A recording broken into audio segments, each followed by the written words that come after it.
Kenapa sih footage dari kamera Sony tuh highlight roll off-nya tuh kasar banget gitu? Kenapa nggak bisa sehalus hasil fotonya ya? Sebenarnya Sony tuh ngeklip highlightnya nggak sih? Kok hasil di kamera sama di komputer tuh beda ya highlightnya? Bener nggak sih?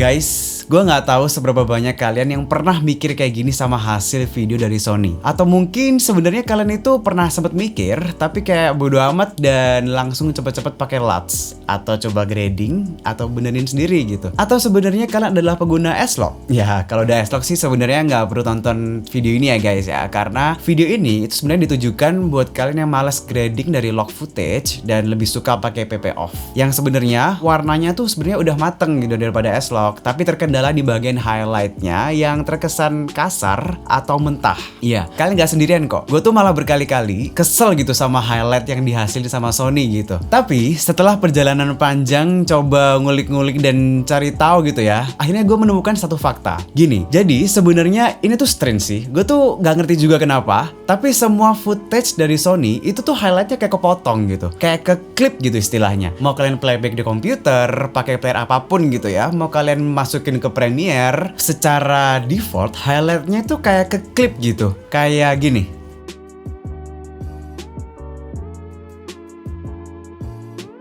Aneh gak sih? Gue tuh sama sekali gak pernah menemukan kejadian semacam ini di footage dari kamera lain gitu ya. Dulu kan gue pakai kamera Canon ya, terus sekarang pakai Fujifilm, dan gue sama sekali gak pernah menemukan kejadian semacam ini dan cuma ditemukan di kamera Sony. Kenapa? Why? Why Sony? Why? Gitu gak ngerti sebenarnya kan. Kenapa gue bisa paham Sony? Karena gue tuh dulu pernah sempet pakai kamera Sony di kantor, Sony A7 III sama A6400. Terus ya di situ baru gitu kayak ngerasain pakai Sony tuh gimana. Terus kok kesel ya sama highlightnya yang kasar gitu, yang mentah, kok kayak ke clip gitu. Tapi ya udah dari situ gue paham. Oh oke, ternyata begini gitu. Terus ada solusi nggak sih bang dari fakta-fakta yang lo temuin tadi? Ada, gue nemu solusinya. Gak ngerti bakalan 100% works accurately or not gitu ya. Tapi sejauh ini gue pakai sih fine-fine aja dan kayak ngembalin potensi dynamic range Sony yang sesungguhnya di bagian highlight.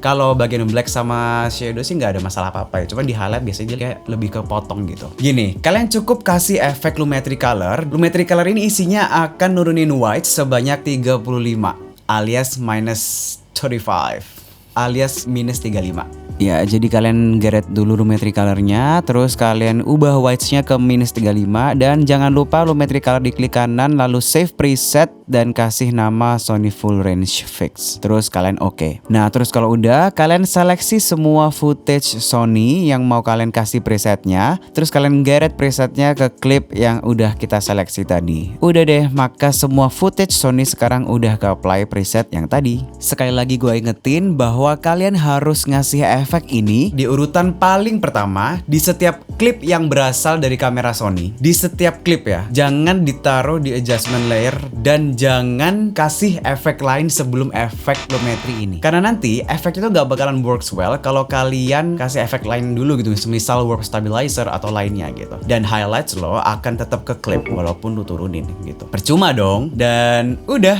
gitu aja. Jadi before-nya kayak gini dan after-nya kayak gini. Ya simple sih, tapi mungkin nggak banyak orang yang tahu gitu. Ya sisanya sih kalian tinggal otak-atik lagi ya. Tapi saran gua nggak usah otak-atik lumetri color yang tadi isinya white minus 35 gitu. Kalian buat lagi aja lumetri color yang baru, atau kalian bisa taruh di adjustment layer di atas videonya. Karena takutnya nanti itu efek mengembalikan highlightnya itu nggak berfungsi maksimal gitu. Jadi saran gua mending kalian buat baru aja. Gitu guys, gimana menurut kalian? Oke nggak sih? Highlights-nya jadi lebih halus nggak sih daripada nggak pakai efek yang gue kasih tadi? Yaudah gitu aja tipsnya yang bisa gue berikan kali ini. Semoga gue bisa makin rajin ngebuat konten tips-tips kayak gini ya. Doakan aja. Kalau misalkan ada pertanyaan atau mau discuss, bisa langsung tinggalkan di kolom komentar di bawah ini ya guys. Gue Erik, sampai jumpa di video-video berikutnya. Thank you for watching. Oke nggak ya?